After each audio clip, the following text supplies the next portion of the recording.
Good evening. Good evening. Welcome back to The Cut. I'm your host, Jay Jones, and today we're continuing our exploration of economic solidarity by looking at how manufactured culture wars often obscure shared economic interests. So, in our last episode, we discussed how economic concerns unite Americans across regional lines.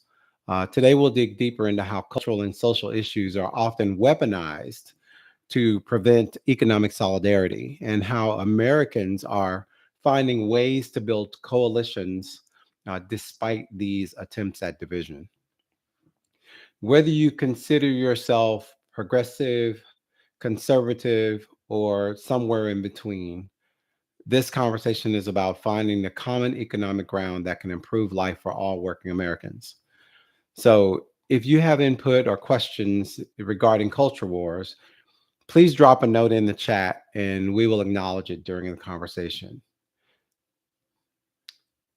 So, the first thing we want to talk about is what is the anatomy of a culture war? How is it defined and what causes it or why?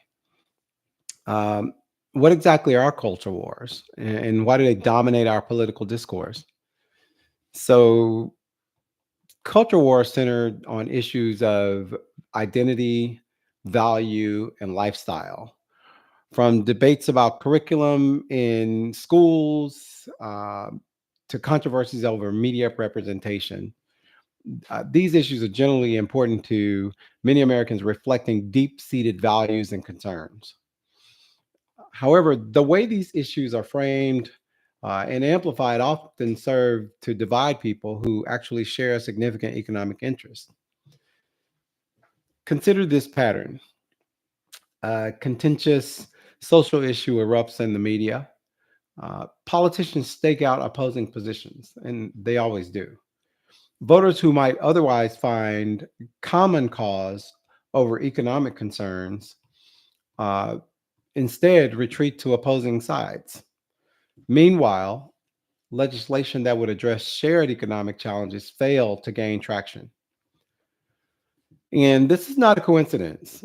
Research by political scientists Thomas Ferguson and Joel Rogers show that when economic issues dominate political discourse, voting patterns often cross party lines and threaten to establish power structures, or it threatens those power structures. So when cultural issues dominate, voting becomes more predictable along partisan lines.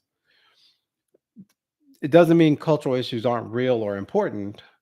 They reflect genuine differences in values and perspectives. But their dominance in our political discourse often comes at the expense of addressing shared economic challenges.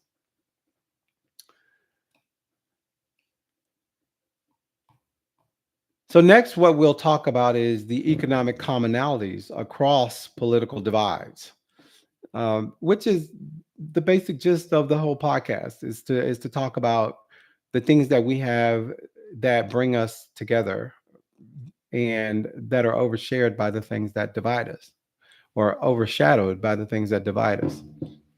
So, despite polarization on cultural issues, Americans share surprising consensus on many economic questions. Polling consistently shows majority support across party lines for higher minimum wages, lower prescription drug prices, expanded healthcare access, paid family leave, and closing tax loopholes for corporations and the wealthy. And if you're like me, you ask yourself, why are none of these things ever accomplished when we have such a consensus across party lines?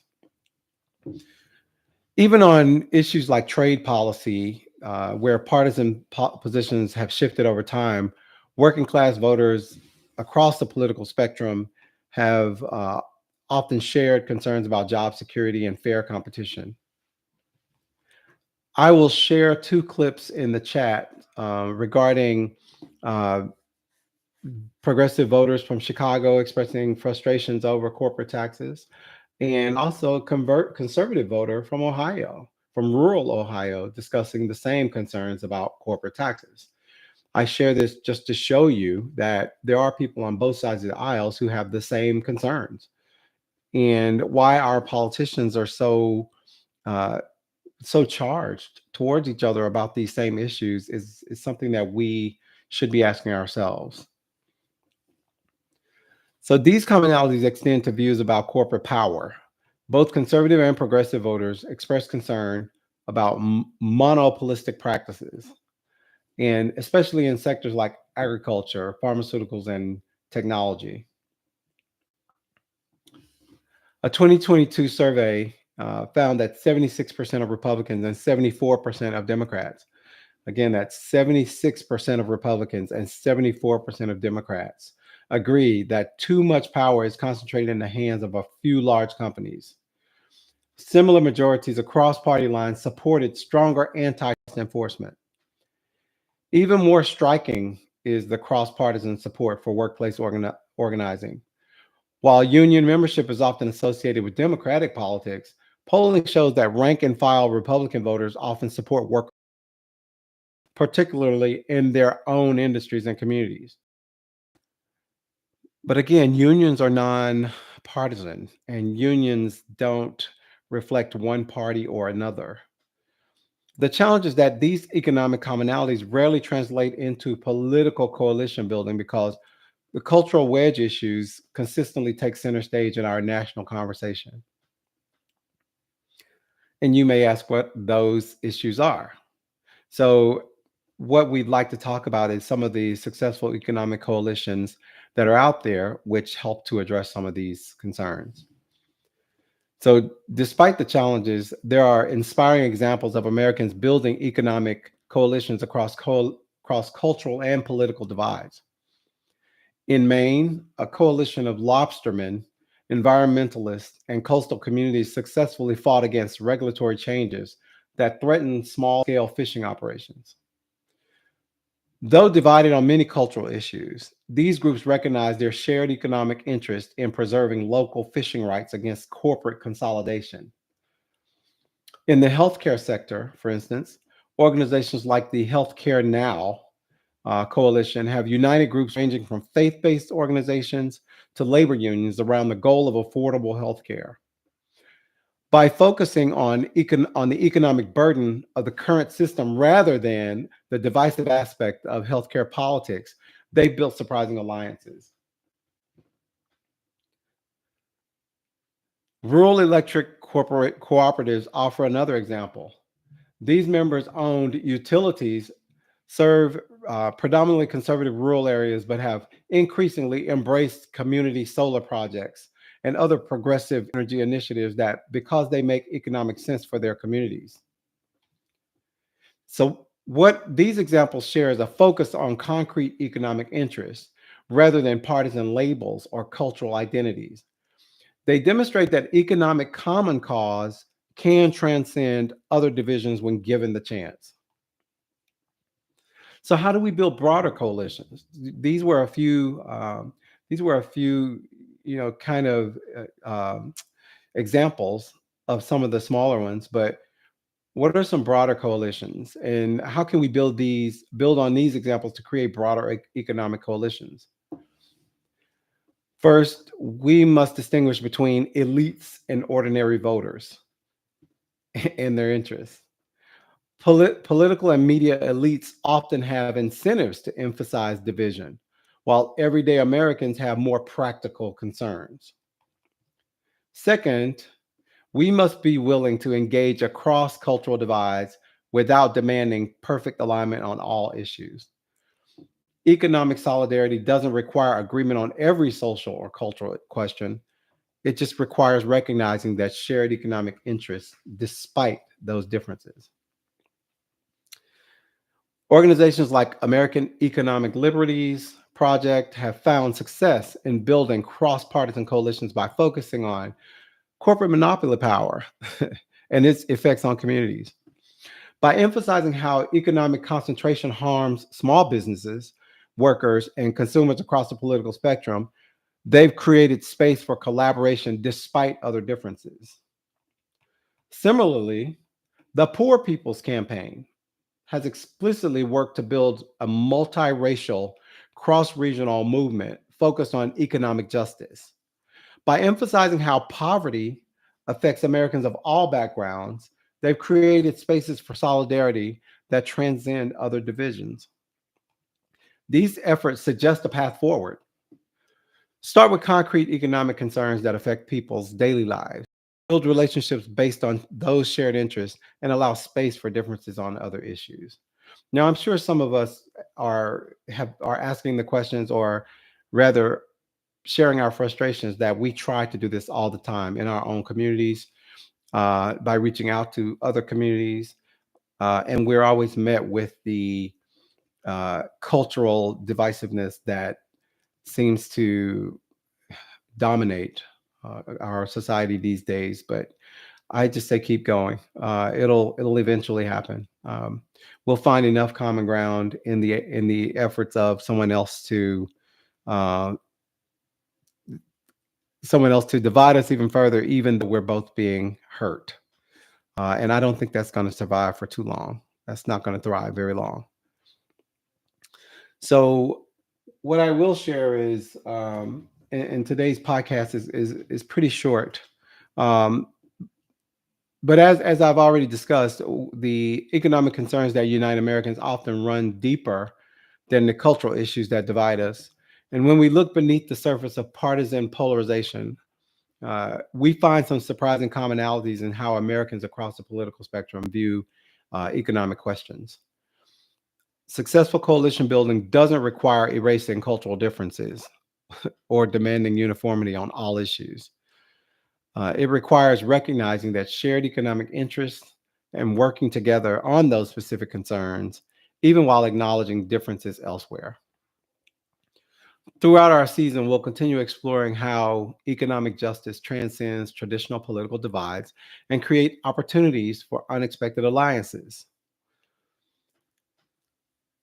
I'll look in the chat and see if there are any questions. I see no questions in the chat currently. However, if you're watching this on a playback, please feel free to reach out to me uh, at the YouTube channel by making comments. I do check those every day, and I will get back to you and respond to your comment. Uh, so thank you for joining me on this episode of The Cut.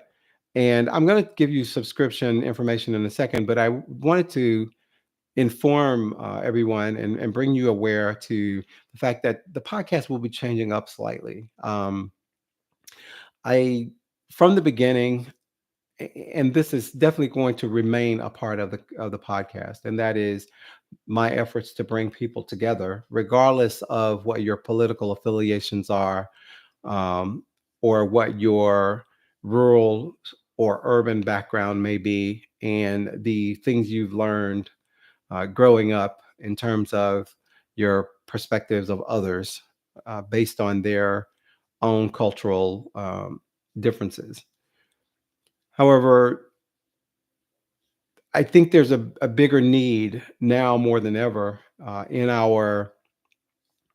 in corporate America, especially, but in other organizations and other businesses as well, that now are faced with the challenge of their funding being taken away because of their efforts, their DEI efforts, or diversity, equity, and inclusion efforts.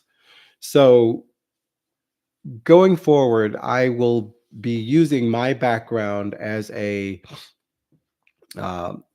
as an attorney, and my work in my 24 years of work in diversity, equity, and inclusion policies, strategy, and processes to uh, be a tool of awareness and to inform some leaders in corporate America, in nonprofit organizations, and in community organizations on how to remain steadfast in your diversity efforts.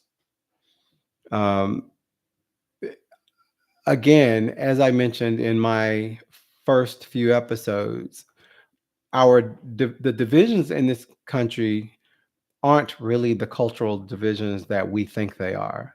The divide, simply put, is between the wealthy and the not wealthy.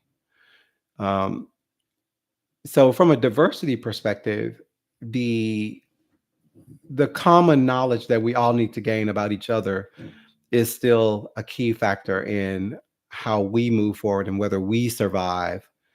So again, I don't want to see the I don't want to see all the progress made in corporate America over the last 10 years or so from diversity, equity, and inclusion programs, or actually the last 15, 20 years or so from their diversity, equity, and inclusion programs go to waste. So I will be doing more work on providing ways that firms and organizations can um, enhance their diversity knowledge without actually having a diversity, equity, and inclusion program or policy or calling it that. I think that before these DEI programs were implemented, that there were already some good people in corporate America. There were already some good people in these organizations and in communities that were trying to do the work of making sure everyone was represented. So be on the lookout for that here on this YouTube channel.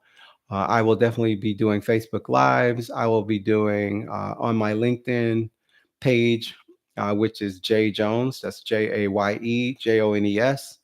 I will be sharing um, information on how to, in terms of diversity training, how to have good conversations, how to do good one-on-one meetings for leaders to employees, how to um, how to review, do performance reviews, and keeping in mind the aspects of diversity. I will also work with nonprofit organizations who are looking to help enhance women in leadership. Uh, and that's from a diversity lens of having worked in women and minority affairs in the military. So I do plan to use my experience and be able to help the public further advance our DEI efforts. They can't just stop because someone says they must and because there's a carrot being held over them to remove funding if they do. So again, be on the lookout for that. And remember to subscribe at Cut Podcast on YouTube for new episodes each week, and check the notes and on Facebook, on my page on Facebook, which is the Cut Podcast, and on my LinkedIn page at J Jones. That's JAYEJONES. So until next time, remember that economic common cause often exists just beneath the surface of our supposed divisions, if we're willing to look for it. So, again, I'll see you next week, same time, same place. If there are any questions for me, please feel free to again leave me a message on YouTube and I will respond to you at some point over the next week. Thank you and take care. Have a good night.